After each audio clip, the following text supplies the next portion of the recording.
Hey everyone, with inflation at multi-decade highs, Social Security annual cost of living adjustment has been a really hot topic lately, and that's understandable. The stuff we buy every day is getting much more expensive, so these cost of living adjustments are more important than they've ever been, at least in recent history. With all the coverage this topic is receiving in the news, I've constantly been asked the same 5 questions about the cost of living adjustment, and today I'm going to cover each of these individually. But before we get there, if you're new here, be sure to subscribe to this channel. I suspect that the cost of living adjustment is going to stay in the news, especially when they get closer to changing the way this is calculated. But I'll be right here covering it, so if you subscribe and turn on notifications, you won't miss something important because I'll be here answering the questions. So these 5 questions that I see over and over again on this channel and in the comments of my blog and sent in through the contact forms that I receive are: how is the Social Security cost of living adjustment calculated?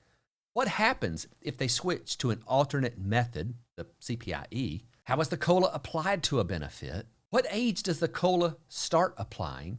And then, do you have to be receiving benefits to get the COLA increase? So let's jump in and answer each of these questions individually. First up, how is the COLA calculated? On an annual basis, the Social Security Administration uses a certain measurement of inflation to determine if benefits should be increased or not. The measurement they currently use is the CPIW, which stands for the Consumer Price Index for urban wage earners and clerical workers. This inflation gauge is compiled and published by the Bureau of Labor Statistics. Now, although they release the data on a monthly basis, the Social Security Administration only makes adjustments to Social Security benefits based on the third quarter data. So that's July, August, and September. The prior year third quarter data is compared to the third quarter index for the current year.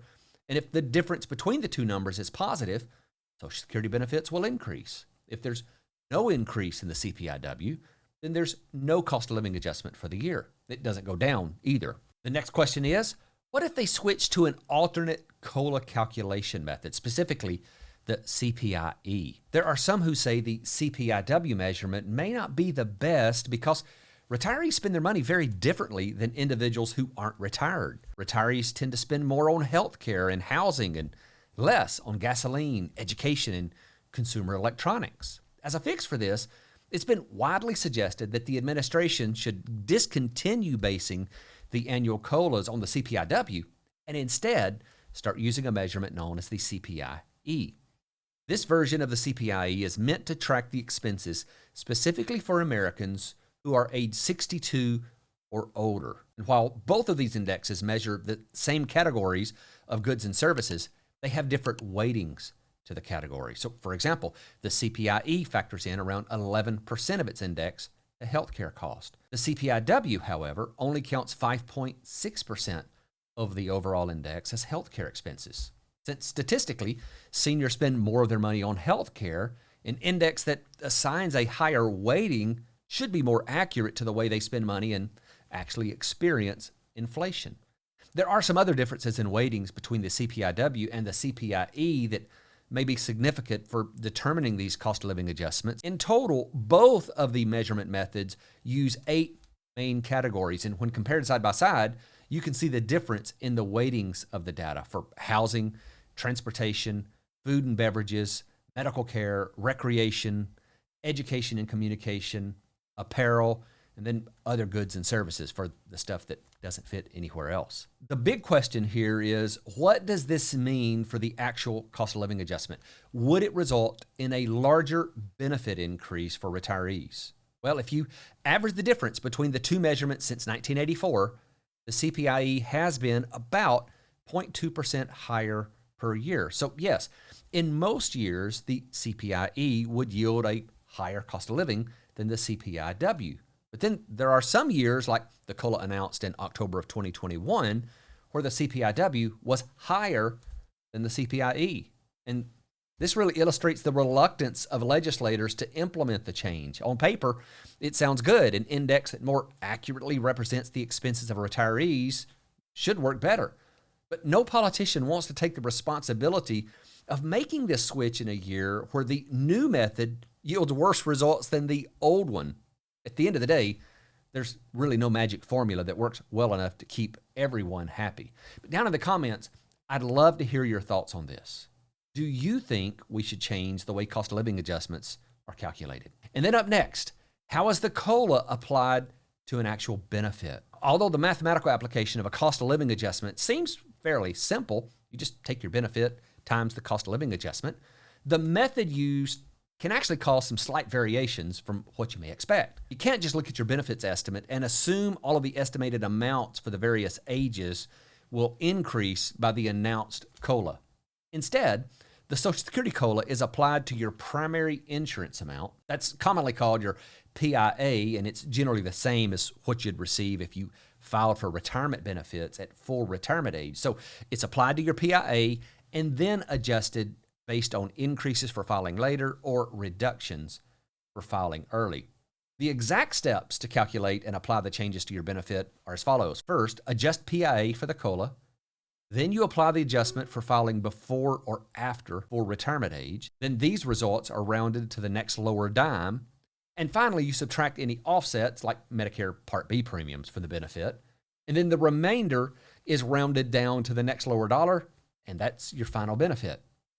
By following these steps, it'll help you understand the math behind figuring out why your benefit increase was slightly different than you expected if you just take a percentage and apply it to the benefit, if you get into those details. And now we get into the big questions that cause the most confusion. First, what age does the COLA start applying?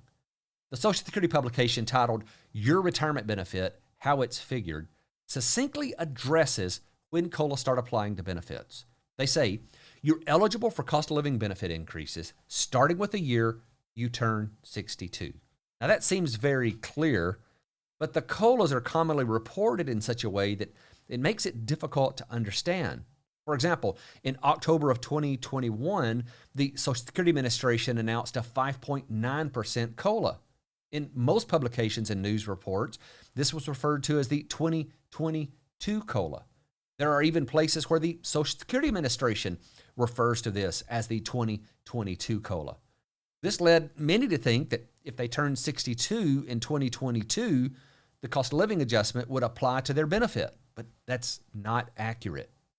Technically, the COLA announced in October of 2021 was the 2021 COLA. It was announced in 2021 and applied to benefits in December of 2021, but payable in January of the following year. And so if you look really closely, there are multiple places where the Social Security Administration referred to this as the 2021 COLA, even though the rest of the world, including the administration in some cases, called it the 2022 COLA. But here's the easiest way to remember this. The first COLA, which will become effective, is the one announced in the year you turn age 62. The next big question is, do you have to be receiving benefits to get the COLA increase? I want to answer this one very clearly. Regardless of whether you have filed for benefits or not, the Social Security COLA applies to your benefits, starting with the one announced in the year you turn 62. The Social Security Administration has a piece that is very clear on this. It says you're eligible for cost of living benefit increases starting with the year you become age 62. This is true even if you don't get benefits until your full retirement age or even age 70. We add cost of living increases to your benefit beginning with the year you reach 62.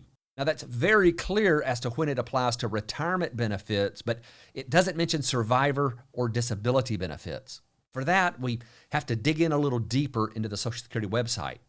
And because these rules are often a bit convoluted, we actually have to reference two different rules. First, we find the rule on when the COLA is applied, and according to their Program Operation Manual Systems, or POMS, that's the handbook they use for processing claims, they say beneficiaries entitled to an AIM PIA or a Transitional Guarantee PIA are entitled to any COLA which occurs in or after the benchmark year. Okay, here's the simplified interpretation of that. If you become entitled to benefits after 1978, you are entitled to any COLA which occurs in or after your benchmark year. Now, this raises the obvious question, what the heck is a benchmark year? Now, for that, we turn to another section of this manual, which defines the benchmark year for retirement, disability, and survivor benefits. For retirement benefits, the benchmark year is the year you turn 62. For survivor benefits, it's the earliest of the year you turn 62 or the year of death. For disability benefits, it's the earliest of the year you turn 62 or the year you become disabled. Now, there is a note here. There are some changes that could happen to the benchmark year for disability benefits if you are receiving disability and then stop for at least a 12-month period before filing for retirement benefits. For the full rules on this, I'm going to put a link down in the description that covers this. It's, again, a link to their POMS manual. Now, coming up next, I want you to check out the 5 Social Security mistakes that can devastate your retirement. There are some mistakes that are fairly easy to recover from, but there are others that can cause near permanent damage. And that's the way it is with Social Security if you miss just a few things. And in this video, I'll share the 5 most common mistakes that I see individuals making that can have devastating results. Thanks for watching.